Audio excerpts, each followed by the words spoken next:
Ditugaskan ke luar negeri ke Indonesia. Saya tidak mau. Saya tidak akan pernah ikut standar hidup, pasti akan lebih rendah daripada sekarang. Tunggu sebentar, selama kamu tidak ada siapa yang akan mengurus pekerjaan rumah di rumah ini. Halo, saya Dinda. Saya lahir dan besar di Amerika Serikat dan sekarang bekerja di New York. Pekerjaan saya di industri periklanan dan meskipun setiap hari sibuk menikmati kopi favorit sambil menghadiri rapat pagi adalah rutinitas saya. Berbicara tentang keuntungan Amerika itu pasti kebebasan mutlak. Saya bisa pergi ke supermarket sesuka hati, ukuran rumahnya, mencengangkan kulkasnya raksasa dan porsi makanannya juga melimpah. Semuanya didasarkan pada prinsip yang besar itu indah. Oh ya, saya punya suami namanya Malik. Berbanding terbalik dengan saya, yang gila kerja Malik adalah kebalikannya. Tentu dia juga bekerja, tetapi dia selalu pulang lebih awal dan menyelesaikan semua pekerjaan rumah. Dia sangat sempurna dalam memasak maupun membersihkan. Pulang kerja dia sudah menyiapkan makan malam buatannya sendiri adalah hal yang wajar.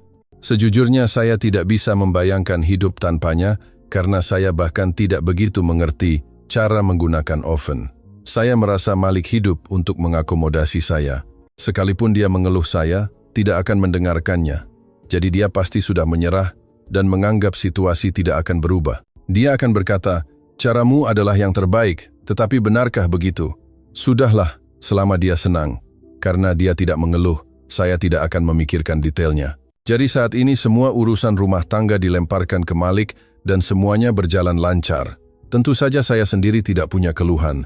Namun suatu hari Malik pulang dengan senyum yang lebih cerah dari biasanya. Karena dia biasanya bukan orang yang ekspresif, saya merasa sedikit aneh. "Dinda, ada yang ingin kubicarakan." "Apa, resep baru lagi?" "Bukan.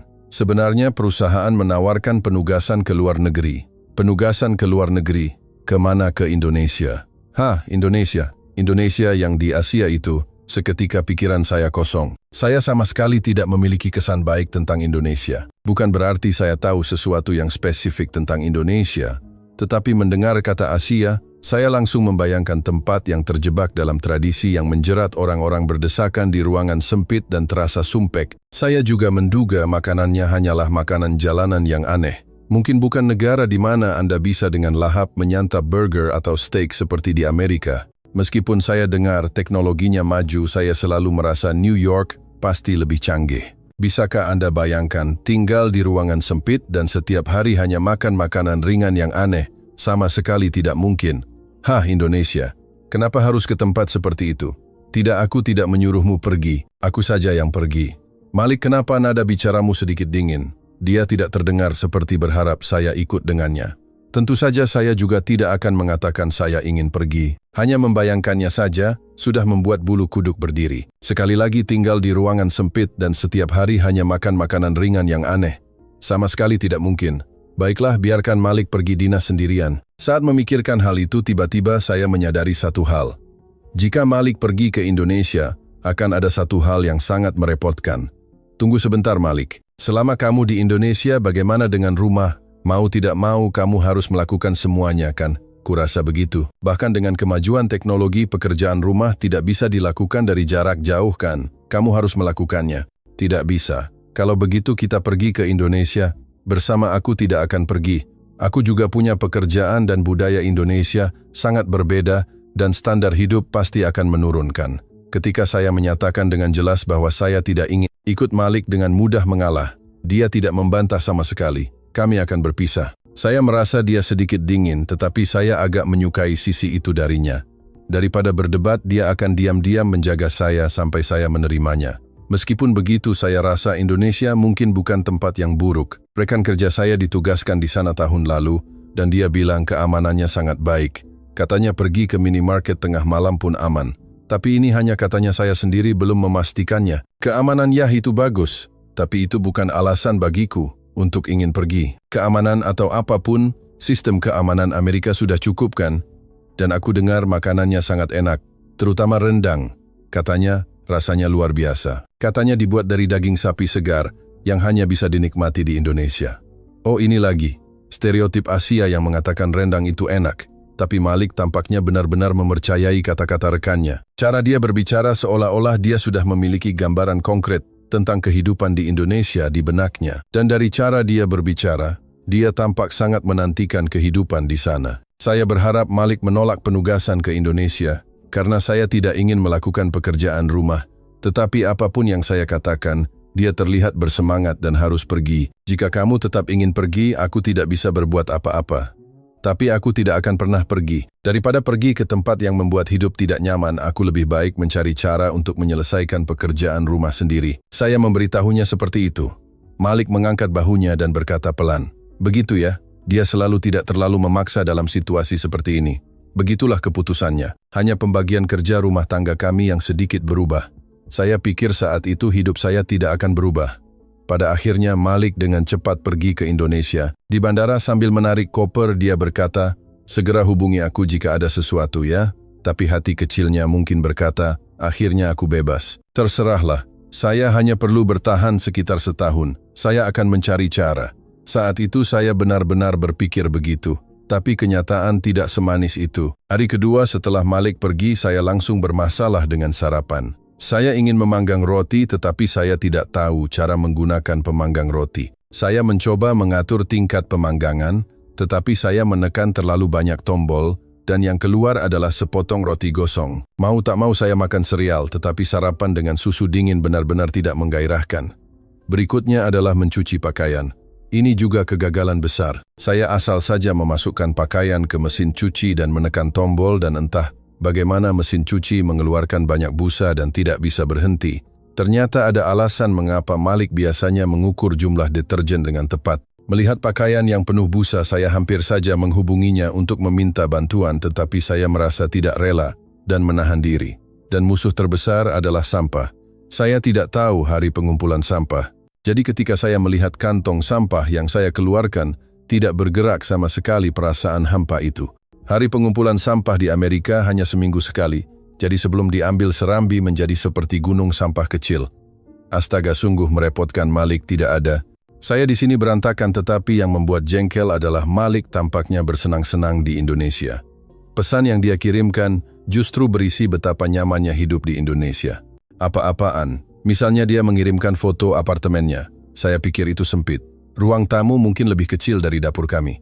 Tetapi dia bilang, meskipun sempit, tidak ada ruang yang tidak perlu dan fasilitasnya benar-benar sangat nyaman. Misalnya kamar mandi. Katanya suhu air bisa diatur hanya dengan menekan satu tombol. Dia tampaknya entah kenapa sangat terkesan. Saya juga melihat foto kamar mandi itu. Memang terlihat sangat nyaman. Sejujurnya Amerika adalah budaya realm, kepemilikan teritori. Jadi saya tidak terlalu mengerti nilai sistem yang dirancang untuk efisiensi ruang. Dan topik makanan juga menjengkelkan. Dia sepertinya makan rendang di pesta penyambutan. Foto yang dikirimkan adalah rendang yang terlihat berkelas. Apa-apaan ini? Ini sama sekali tidak seperti rendang beku yang ada dalam bayangan saya. Meskipun porsinya tidak besar, warnanya sangat indah. Hanya melihatnya saja sudah tahu bahwa rasanya pasti enak. Hal ini membuat saya merasa tidak rela. Saya di sini setengah mati karena pekerjaan rumah, sementara Malik mengirimkan cerita tentang kehidupan yang nyaman dan menyenangkan di Indonesia. Suatu hari dia mengirim pesan lagi. "Minimarket di Indonesia benar-benar luar biasa loh. Bahkan larut malam pun kamu bisa membeli makanan dan minuman yang enak termasuk camilan. Pilihan minumannya banyak. Boba saja ada beberapa jenis. Seru sekali memilihnya." Minimarket di Indonesia buka sampai tengah malam. Itu memang luar biasa, tapi kualitasnya pasti tidak bagus kan? Meskipun saya membalas seperti itu, foto es kopi susu dan nasi ayam pedas, siap saji yang dia kirimkan, terlihat entah kenapa sangat lezat. Malik bilang nasi ayam pedas sangat disukai oleh orang asing. Saya benar-benar tidak bisa membayangkan makanan seperti apa itu. Bagaimanapun itu adalah makanan yang tidak ada di Amerika kan? Ngomong-ngomong, mengapa ada perbedaan sebesar ini? Saya di sini berjuang melawan roti gosong dan gunung sampah, sementara dia menikmati rendang dan kehidupan minimarket. Saya mulai merasa sedikit tidak adil. Setelah beberapa kali melihat foto-foto Indonesia dan mendengar cerita tentangnya, saya semakin penasaran. Misalnya, suatu hari Malik mengirimkan foto yang dia ambil saat berjalan-jalan pagi. Area perumahan itu bersih mencengangkan.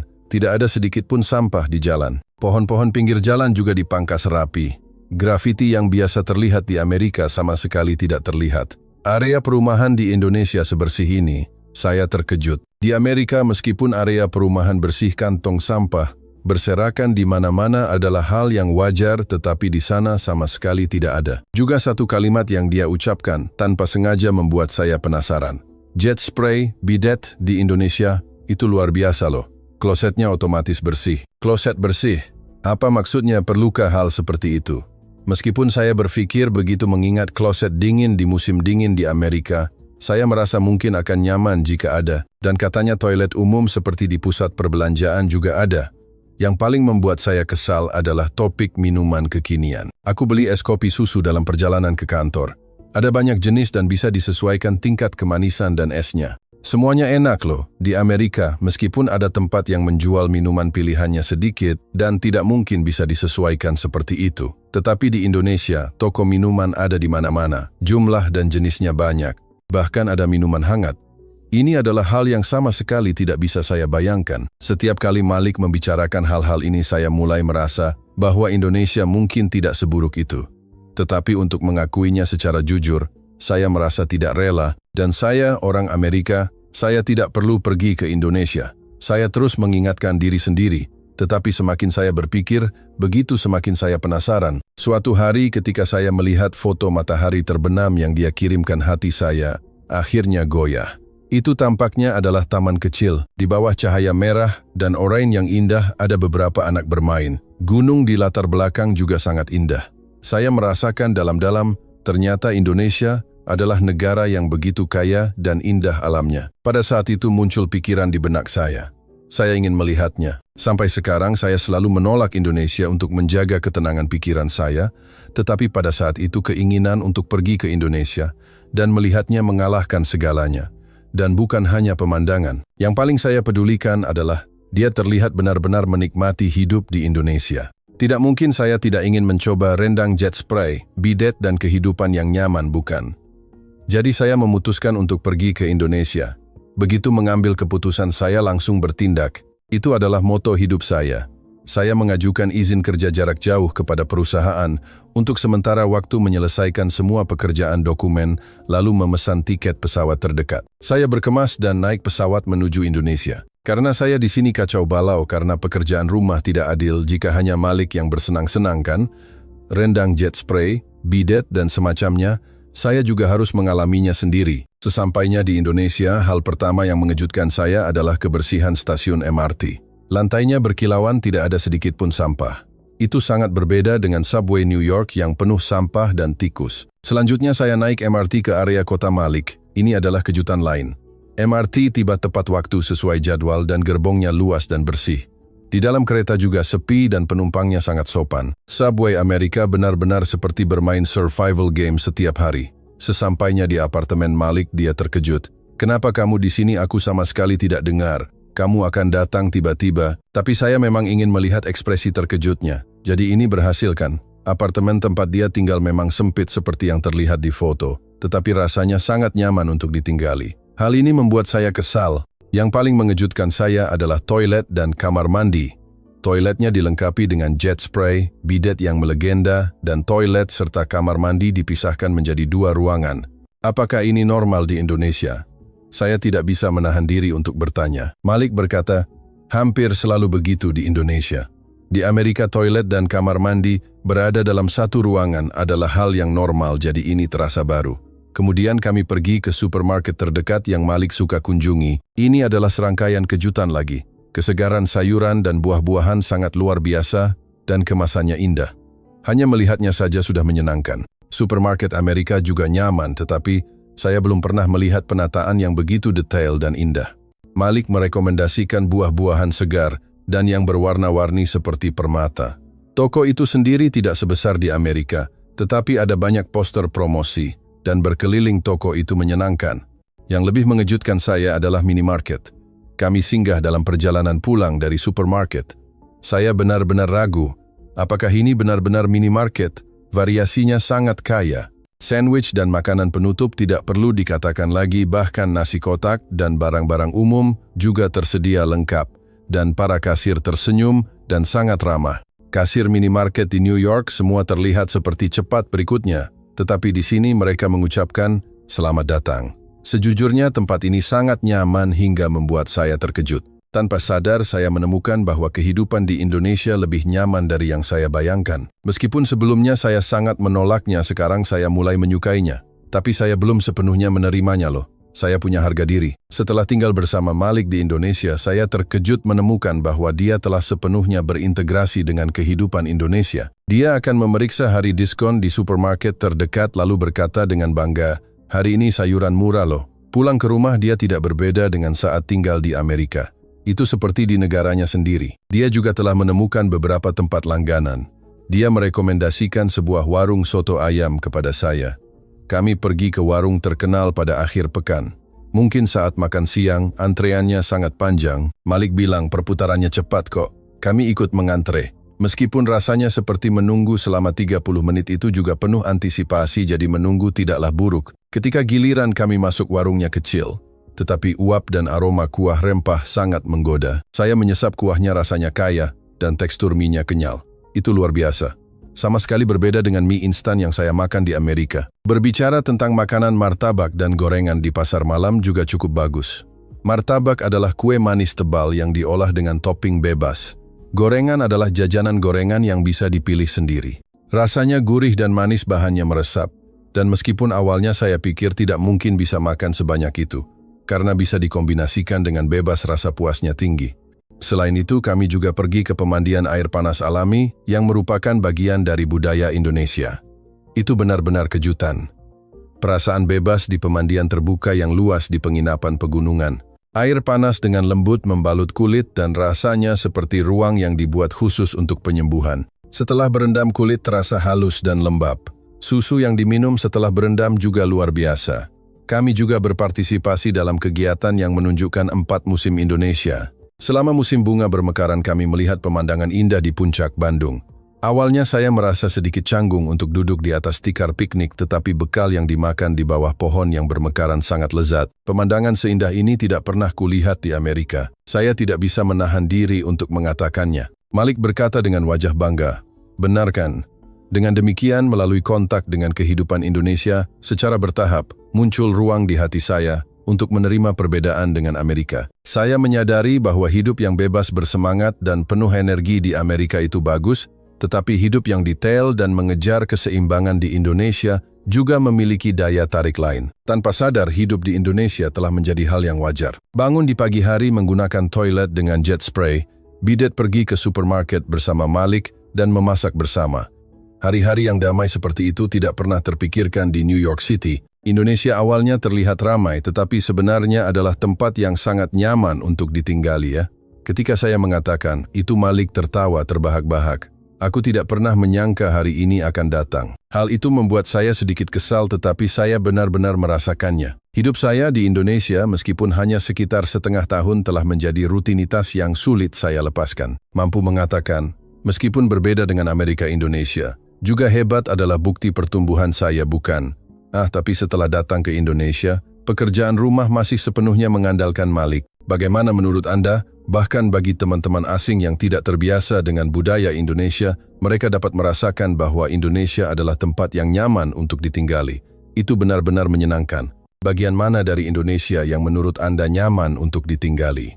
Secara pribadi, saya merasa sangat bahagia karena saya bisa berjalan-jalan dengan gembira di pagi hari tanpa harus membawa anjing besar untuk pertahanan diri. Jika Anda mau, tolong beritahu kami pendapat Anda di kolom komentar juga ya. Selain itu, jangan lupa untuk menyukai berlangganan saluran ini dan memberikan rating tinggi. Terima kasih telah menonton sampai akhir kali ini. Nantikan Indonesia yang indah berikutnya. Jika Anda suka, silakan berlangganan saluran dan berikan rating tinggi. Terima kasih.